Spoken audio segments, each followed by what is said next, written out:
These are our adapters for the lower fairing of your Harley Davidson. It's going to come with two, which you've already seen, that you've already purchased these, so you know what they come with. But it's got the screws, two adapters. You'll see corners. This is the left lower corner of your fairing. We'll line it up again in a second. You have this rubber that came with it. You can use that if you want to. It's two pieces. You just pull it in half and pull it all the way down the middle, and it goes onto the perimeter of the fairing of the adapter. So the easiest way to handle these is to pre-drill out the holes 3/16, all three holes, and also make sure you have the correct speaker. These are of course 6.5-inch speakers, but what you're looking for when you purchase the speakers for these adapters is the mounting diameter. The mounting diameter is from this inside lip here across the basket to the other side. It needs to be 5 inches. You can make a 5.5-inch work, but you're going to have to clearance this down almost to the edge of where this mounting screw is. Don't necessarily have a problem with that. A lot of people have done it, but it's a lot easier to get the right one to begin with. But a 5.5-inch will work. So what we've done, we've pre-drilled this. I'm going to show you how this works on this 2020 bike. I've already taken some of the things apart. We've got a 2020 Limited right here. The way these work, the easiest way to do this is in the back. You want to remove your rear seat. There's a single screw back there. I've already removed it. Single screw. This one has a Phillips. Then you have this little pad. If you have a turning bike, you probably know how this comes apart. You squeeze this in here. These two bars, squeeze them together, and it pops out. Then get somebody to help me hold this.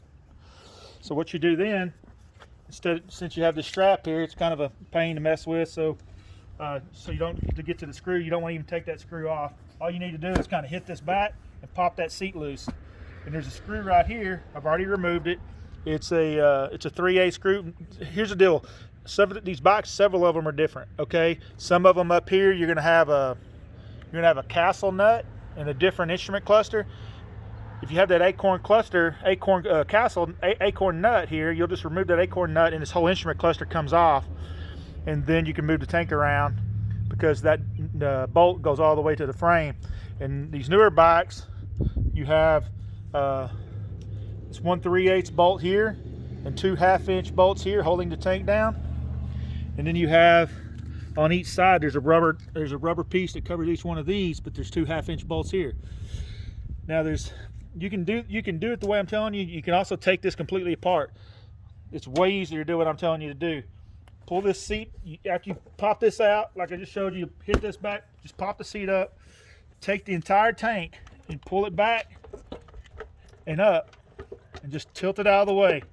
If you're nervous about it, or if your bike, if your tank, this is fuel injected bike, but if you're nervous about it, get somebody to hold the tank up out of the way. The reason why is so you can access all 3 of these holes very easily. And one second.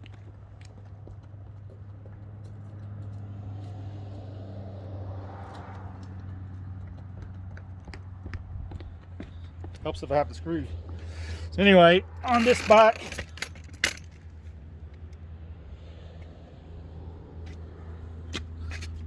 you have this bike's water cooled, by the way. So inside these compartments, you of course have the fluid fill, the coolant inside there. What you want to do is just grab this and just kind of work your finger around, but it just pulls right out. Remove this. These are all going to be different too. On older bikes, this is a lot larger lip, so it's a little bit easier to deal with. This one has a lot smaller outside edge lip here, and I've already pre-drilled the holes. And the easier way I did that, of course, here's your tank. Your coolant tank. These will work with this. I've done it a bunch of times. So basically, what you do is you line up. When you're going to set this on here, you're going to line up all these. You're going to sit back and eyeball this basically.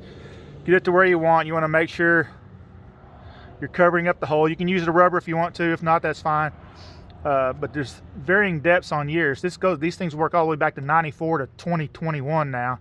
So there's going to be variables on this. But in general, This is the easiest way to do it. Tank's out of the way. You can get in here with a regular angle drill or even a smaller cordless drill.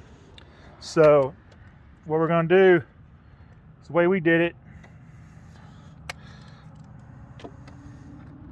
I just stuck this in there, started tightening these down. I just kept screwing them in. You can pre-drill the holes if you want to inside this lower unit, inside the fairing if you want to.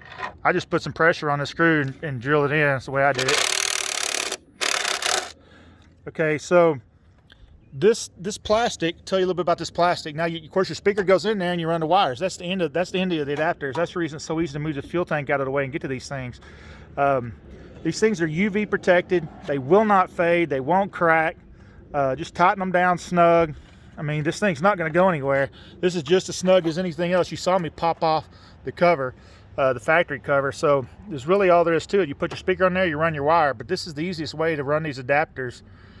Popping the fuel tank back, like I said, and everything pops right back. You don't have to take the whole world apart to do anything. But once again, these are sturdy. Tighten them down a little bit, just snug them down, and that's the end of the story.